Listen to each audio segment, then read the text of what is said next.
Guys আসসালামু আলাইকুম। Care from ঢাকাতে আপনাদেরকে স্বাগতম। আমি মোহাম্মদ কনক সর্দার। আজকে আপনাদের সঙ্গে কথা বলবো ডিস্ট্রিবিউটার আসলে কি, আর ডিস্ট্রিবিউটারে আসলে কি কি কাজ করে, কোন পার্সের কি নাম। চলুন তাহলে দেখে নিই আজকের ভিডিও।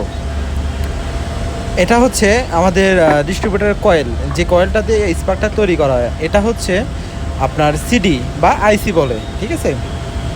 এটার সঙ্গে আমাদের কয়েলটা কানেক্ট করে সম্মিলন করে আর কি কারেন্টটা তৈরি হয়, যেটাকে স্পার্ক প্লাগে সাপ্লাই করা হয়।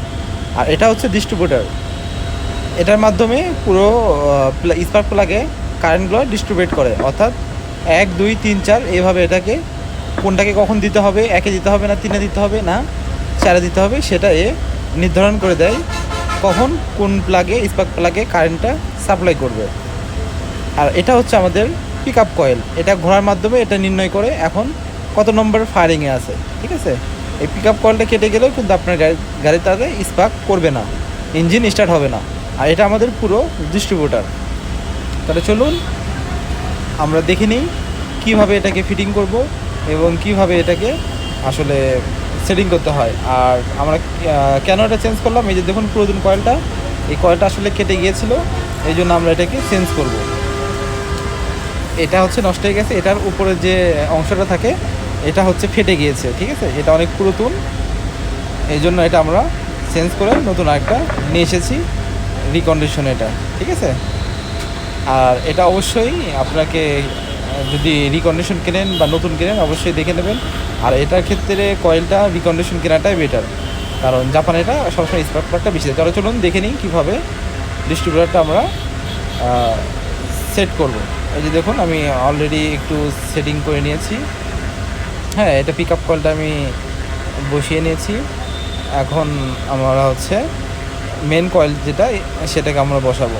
প্রথমে আমাদেরকে এই সাইডে যে 4 নাটের যে বল্টুর যে পয়েন্ট আছে, পয়েন্ট অনুযায়ী বসাই নিতে হবে।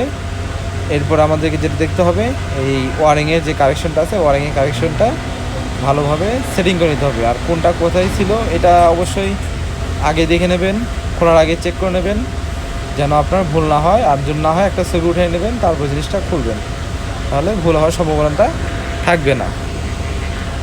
এই যে দেখুন এখন আমরা হচ্ছে এই স্ক্রুগুলো লাগাই নেব, প্রথম ফিটিং করে নেব। হ্যাঁ, এটার পরে হচ্ছে আমরা কয়েলটা সেটিং করব। কয়েলটা পড়ে গিয়েছিল হাত থেকে, এবার এটাকে সুন্দরভাবে ফিটিং করে নেব।